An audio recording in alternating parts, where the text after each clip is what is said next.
दोस्तों टेक गुरु महेश्वरी चैनल में मैं आज आपका फिर से स्वागत करता हूं। दोस्तों आज का अपना टॉपिक है इलेक्ट्रिसिटी।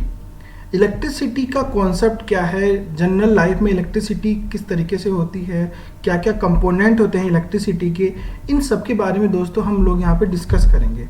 तो इलेक्ट्रिसिटी की जर्नी को स्टार्ट करने से पहले दोस्तों हम कुछ आपके एग्जाम्पल देखते हैं कि आपने अपने बालों से बैलून को रब करके दीवार पे चिपकाया होगा, या आपने कभी भी दो वायर को अलग किया होगा या दो वायर को एक साथ जोड़ा होगा, तो वहाँ पे क्या होता है दोस्तों, स्पार्किंग जनरेट होती है या क्रैकलिंग या नॉइज जनरेट होती है।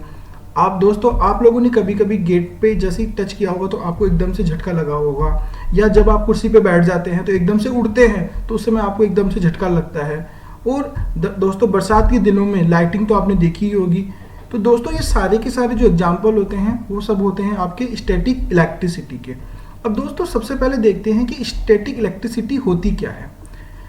आपने स्टैटिक इलेक्ट्रिसिटी कब होती है, जब किसी मटेरियल के ऊपर बहुत सारा चार्ज इकट्ठा हो जाता है। वो चार्ज आपका कोई सा भी हो सकता है, पॉजिटिव भी हो सकता है, नेगेटिव भी हो सकता है। अगर ये मटेरियल पे बहुत सारा चार्ज इकट्ठा हो जाता है तो उसके कारण जो इलेक्ट्रिसिटी जनरेट होती है उसको दोस्तों हम स्टैटिक इलेक्ट्रिसिटी कहते हैं। ठीक है, it is called static electricity because charge do not move. Charge आपको मूव नहीं करता है, वहां पे चार्ज क्या होता है, इकट्ठा रहता है, एक जगह पे इकट्ठा होता है। जैसे कांच की गोलियां बहुत सारी जगह इकट्ठी हो जाती है ना, उसी तरीके से चार्ज भी क्या होता है, इकट्ठा हो जाता है। हम अपनी जो एवरीडे जो लाइफ देखते हैं वहां पे जो चार्ज होता है वो मूविंग चार्ज होता है, इसलिए अपन को पता नहीं चल पाता, क्योंकि वो चार्ज मूव होता रहता है इधर उधर, तो इसलिए अपन को पता नहीं चलता। और यही चार्ज एक जगह पे इकट्ठा हो जाए तो हमको एकदम से उसका अनुभव होने लग जाएगा दोस्तों। अब दोस्तों बात करते हैं चार्ज क्या है। तो चार्ज को समझते हैं दोस्तों सबसे पहले कि चार्ज एक बहुत छोटा चीज है, बहुत छोटी, इतनी छोटी कि आप उसको माइक्रोस्कोप से भी नहीं देख सकते। कि कितना भी पावरफुल माइक्रोस्कोप लेके आ जाओ फिर भी आप चार्ज को नहीं देख सकते। और क्यों? क्योंकि चार्ज के अंदर क्या होता है दोस्तों, एटम्स होते हैं। तो अब इस एटम्स की बात करते हैं दोस्तों कि एटम्स क्या होते हैं। एवरीथिंग, कोई भी चीज हमारी चारों तरफ बनी हुई है वो किससे बनी हुई है दोस्तों, एटम से बनी हुई है। चाहे आपका स्कूल का बैग हो, चाहे आपकी कॉलेज की बिल्डिंग हो, चाहे स्कूल की बिल्डिंग हो, चाहे आपके जूते हों, चाहे आपका पर्स हो, चाहे आपका पेन हो, चाहे किताब हो, कोई सा भी एग्जाम्पल ले लो दोस्तों, सब किससे बना हुआ है, एटम से बना हुआ है। और एटम्स को हम लोग नहीं देख सकते क्योंकि एटम्स बहुत छोटा होता है। कितना छोटा होता है दोस्तों, उसका जो डायमीटर होता है वो लगभग 0.00000001 एम होता है। तो इससे अंदाजा लगा सकते हो दोस्तों कि एक एटम की साइज कितनी हो सकती है। दूसरा एग्जांपल लेते हैं, अगर आप क्लासरूम की बात करते हैं तो इस एक क्लासरूम में 15 और कितने जीरो हैं दोस्तों आप गिन भी नहीं सकते, इतने एटम्स होते हैं। तो इससे अंदाजा लगाया जा सकता है दोस्तों कि एटम की साइज कितनी छोटी होती है। अब दोस्तों इस एटम्स के अंदर देखते हैं कि इसके एटम के अंदर होता क्या है। एटम दोस्तों 3 पार्टिकल से मिलकर बना होता है, इलेक्ट्रॉन, प्रोटॉन और न्यूट्रॉन। ये 3 पार्टिकल्स होते हैं जिनसे मिलकर एटम्स बना रहता है। और हम ऐसे कर सकते हैं कि इन तीनों जो पार्टिकल्स हैं इनको 3 बॉल मान सकते हैं कि ये 3 बॉल है। तो दोस्तों इसको समझने की कोशिश करते हैं कि एटम के अंदर क्या होता है। इसमें प्रोटॉन और न्यूट्रॉन तो दोस्तों बीच में बैठे रहते हैं जिसको हम न्यूक्लियस कहते हैं। और जो इलेक्ट्रॉन होता है वो इस न्यूक्लियस के चारों तरफ चक्कर लगाता है, जैसे कि सन के चारों ओर अर्थ, मून सब जो चक्कर लगाते हैं, उसी तरीके से ये इलेक्ट्रॉन भी सन के इस न्यूक्लियस के चारों ओर चक्कर लगाता है। इस डायग्राम से समझने की कोशिश करते हैं। यहाँ पे प्रोटॉन और न्यूट्रॉन तो बीच में रहते हैं और जो इलेक्ट्रॉन होता है इसके चारों तरफ आपका चक्कर लगाता रहता है। और दोस्तों जो ये एटम्स होता है उसका जो मैक्सिमम पार्ट होता है वो एम्प्टी होता है। एम्प्टी मीन्स कि खाली रहता है। इसको ऐसे समझ सकते हैं दोस्तों कि जैसे एक फुटबॉल का ग्राउंड है आपका, फुटबॉल के ग्राउंड के अंदर आपने बीच में गेहूं के 2 दाने डाल दिए, गेहूं के दाने डाल दिए। अब उस फुटबॉल के ग्राउंड के अंदर जो इलेक्ट्रॉन है वो उस गेहूं के चारों ओर चक्कर लगा रहा है। तो इस तरीके का दोस्तों एक एटम का बिहेवियर होता है। दोस्तों अब बात करते हैं चार्ज की। इलेक्ट्रॉन आपका नेगेटिव चार्ज होता है, प्रोटॉन आपका पॉजिटिव चार्ज होता है, न्यूट्रॉन का कोई चार्ज नहीं होता, मतलब वह न्यूट्रल रहते हैं। तो दोस्तों इस डायग्राम में भी देखिए आप, यहाँ बीच के अंदर आपका जो प्रोटॉन और न्यूट्रॉन होते हैं वो तो आपके बीच के अंदर रहते हैं। प्रोटॉन जो न्यूट्रॉन होते हैं वो तो आपके बीच के अंदर रहते हैं।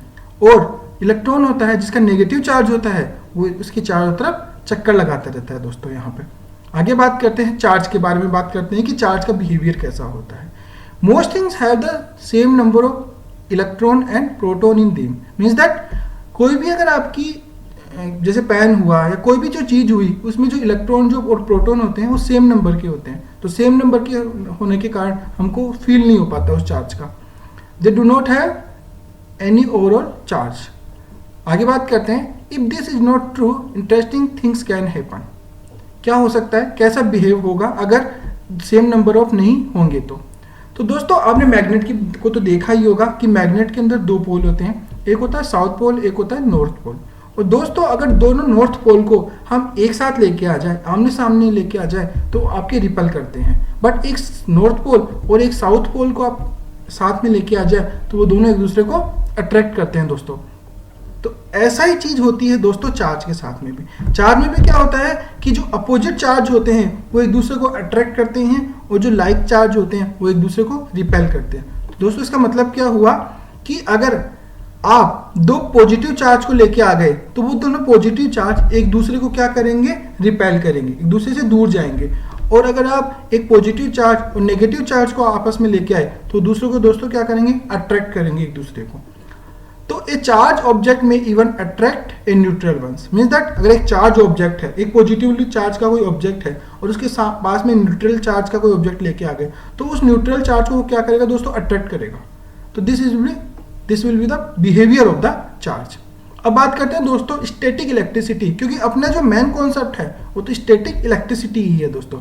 Static electricity is called when certain material are rubbed against each other, मतलब अगर दो मटेरियल को हम एक दूसरे से रगड़ते हैं तो वहां पे आपका स्टैटिक इलेक्ट्रिसिटी जनरेट होती है।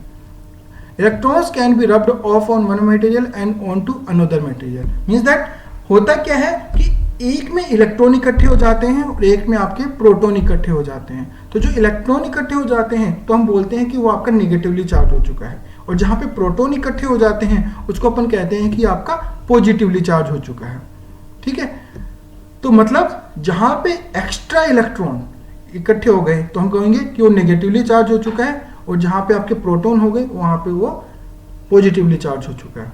ठीक है, तो इसमें दोस्तों होता कॉन्सेप्ट क्या होता है कि जिसके इलेक्ट्रॉन कम हो जाता है, मतलब जो इलेक्ट्रॉनों को देता है वो तो पॉजिटिवली चार्ज हो जाता है, और जो इलेक्ट्रॉनों को लेता है वो आपका नेगेटिवली चार्ज हो जाता है। जैसे कि हम एग्जांपल लेते हैं कि किसी ने आपको 100 रुपए दिए, जैसे राम ने मोहन को 100 रुपए दिए, तो राम तो क्या होगा, 100 रुपए का पॉजिटिवली चार्ज हो जाएगा, और जो मोहन है वो 100 रुपए का नेगेटिवली चार्ज हो जाएगा। तो दोस्तों इस तरीके से चार्ज काम करते हैं। तो दोस्तों ये चीज हम इस एग्जाम्पल से करने की कोशिश करते हैं। यहाँ पे आपके सामने एक दीवार जैसा कुछ बना हुआ है और ये आपका एक बैलून है।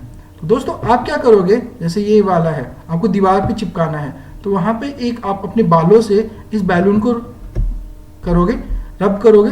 तो दोस्तों इस रब करने से होगा क्या, इस रब करने से आपका जो बैलून है वहां पे नेगेटिवली चार्ज क्रिएट हो जाएगा। आपके बालों के अंदर नेगेटिव चार्ज और पॉजिटिव चार्ज दोनों ही है, बट जैसे आपने रब किया तो आपके बैलून पे तो क्या होगा दोस्तों, नेगेटिव चार्ज आ जाएगा, और आपके जो बाल हैं वहां पे वो पॉजिटिवली चार्ज हो जाएगा। तो इसके कारण आपका नेगेटिव चार्ज होने के कारण जैसे इस बैलून को आप दीवार से चिपकाते हैं तो ये दीवार पे चिपक जाता है। क्यों, क्योंकि इस बैलून पे दोस्तों नेगेटिव चार्ज आ जाता है उसके कारण से। तो दोस्तों यहाँ पे आप समझते हैं static electricity, it is the imbalance of positive and negative charge that cause, ये आपके पॉजिटिव चार्ज और नेगेटिव चार्ज के इम्बैलेंस के कारण होता है। जैसे कि बैलून था उस पर आपका नेगेटिव चार्ज आ गया था, और नेगेटिव चार्ज आने के कारण वो आपका दीवार पे चिपक गया था दोस्तों। और ये आपकी जो हेयर है वहां पे जब हेयर पे आप कंघा करते हैं तो उस समय भी दोस्तों आपका यही कॉन्सेप्ट होता है कि आपके जो हेयर होता है वहां पे पॉजिटिव चार्ज आ जाता है, और जो कंघा होता है उस पर नेगेटिवली चार्ज हो जाता है, जिसके कारण भी ये चीज होती है दोस्तों। ठीक है, और इसके कारण और यही रीजन होता है कि आपका जो गेट होता है वहां पे इलेक्ट्रिक शॉक होता है, वहां पे भी दोस्तों यही रीजन होता है, क्योंकि वहां पे भी ऐसा ही कुछ कॉन्सेप्ट बन जाता है जिसके कारण आपको शॉक लगता है। ठीक है दोस्तों, अब हम नेक्स्ट एक्सपेरिमेंट की बात करते हैं दोस्तों, लाइटिंग की। ये एग्जाम्पल दोस्तों आप सब लोगों ने देखा होगा कि बरसात के दिनों के अंदर जमीन के ऊपर लाइटिंग गिरती है। तो दोस्तों अब लाइटिंग के कॉन्सेप्ट को समझते हैं कि लाइटिंग का कॉन्सेप्ट क्या होता है दोस्तों। तो दोस्तों सबसे पहले देखते हैं हम लोग, lighting is actually just static electricity on a much larger scale. जैसे अभी अपन ने कंघे की बात की थी या बैलून की बात की थी, तो वो तो एकदम छोटे छोटे एग्जाम्पल्स थे स्टैटिक इलेक्ट्रिसिटी के। जो लाइटिंग होती है वो आपका बड़ा एग्जाम्पल है, जो आपका मेगावाट इलेक्ट्रिसिटी जनरेट करता है। ठीक है, ये होता क्या है कि जब आपका जो बादल होते हैं, जब एयर, जो आपकी एयर एटमॉस्फेयर में जो एयर होती है उसको रब करते हैं, तो उसके कारण होता क्या है कि आपके जो थंडर जो बादल होते हैं वहां पे क्लाउड्स के अंदर तो आपका क्या होता है, नेगेटिव चार्ज क्रिएट हो जाता है। ठीक है, तो उसके कारण जो क्लाउड्स है, एक तो क्लाउड हो गया, एक अर्थ हो गया, तो क्लाउड पे तो क्या होता है आपका पॉजिटिव चार्ज क्रिएट हो जाता है और नीचे के साइड में आपका क्या होता है, नेगेटिवली चार्ज क्रिएट हो जाता है। तो उसके कारण क्या होगा कि आपका पॉजिटिव चार्ज नेगेटिव चार्ज को अट्रैक्ट करता है। अट्रैक्ट करने के कारण वहां पे वो स्पार्किंग जनरेट होती है दोस्तों। ठीक है, when the lighting flash appear it heats the air to a temperature 5 times hotter than the surface of the sun. मतलब जब लाइटिंग गिरती है, जब चार्ज एक दूसरे से मिलते हैं, उस समय जो टेम्परेचर होता है एयर का, वो आपके सन के टेम्परेचर से भी 5 गुना ज़्यादा हो जाता है दोस्तों। This cause nearby air to expand and vibrate forming the sound we hear as a thunder. जिसके कारण क्या होता है कि जो एयर होती है वो एक्सपेंड होती है और एक्सपेंड होने के कारण वाइब्रेशन होता है। उस वाइब्रेशन के कारण जो साउंड होती है उसके कारण हमको दोस्तों आवाज़ सुनाई देती है। ठीक है, अब कुछ इंटरेस्टिंग फैक्ट की बात करते हैं दोस्तों। Lighting bolts can travel at a speed of up to 60,000 miles per second. एक जो लाइटिंग बोल्ट्स होते हैं उनकी स्पीड होती है वो 60,000 माइल्स पर सेकेंड होती है। दूसरी चीज, every second around 100 bolts of lighting strike the earth. एक टाइम पे जब लाइट गिरती है तो एक सेकेंड में 100 बोल्ट्स ऑफ लाइट स्ट्राइक करते हैं अर्थ को। मतलब अगर एक लाइटिंग बोल्ट की बात की जाए तो वह इलेक्ट्रिसिटी देने के लिए काफ़ी है। कितने घरों को? लगभग 200,000 घरों को एक साथ इलेक्ट्रिसिटी देने के लिए पर्याप्त होते हैं दोस्तों। You are more likely to be stuck by lighting than by eaten by a shark. Next बात करते हैं, lighting never strike in the same place twice. आपने कहावत या सुनी होगी लोगों से बार बार कि लाइटिंग जो होती है एक जगह पे दूसरी बार नहीं होती, एक जगह पे एक ही बार होती है। दोस्तों एक चीज़ गलत है। क्यों? क्योंकि एम्पायर स्टेट बिल्डिंग पर लगभग हर साल 100 बार लाइटें गिरती है। और आपने कहा होगा कि wearing rubber shoes will protect me in A thunder storm, कि आप एक प्लास्टिक के या रबड़ के जूते पहन लीजिए तो आपको लाइटिंग का इफेक्ट नहीं होगा। नहीं दोस्तों, lighting is too powerful to be stopped by a half an inch of rubber और several 100 feet of rubber for that matter, कि आपका आधा इंच का जो रबर का जूता है वो उस लाइटिंग को रोक पाएगा। This is impossible. तो दोस्तों इलेक्ट्रिसिटी के बारे में आज हमने आपको बहुत बेसिक कॉन्सेप्ट बताए। दोस्तों ये वीडियो आपको कैसा लगा कमेंट बॉक्स में जरूर लिखिएगा और दोस्तों के साथ शेयर करना मत भूलिएगा दोस्तों।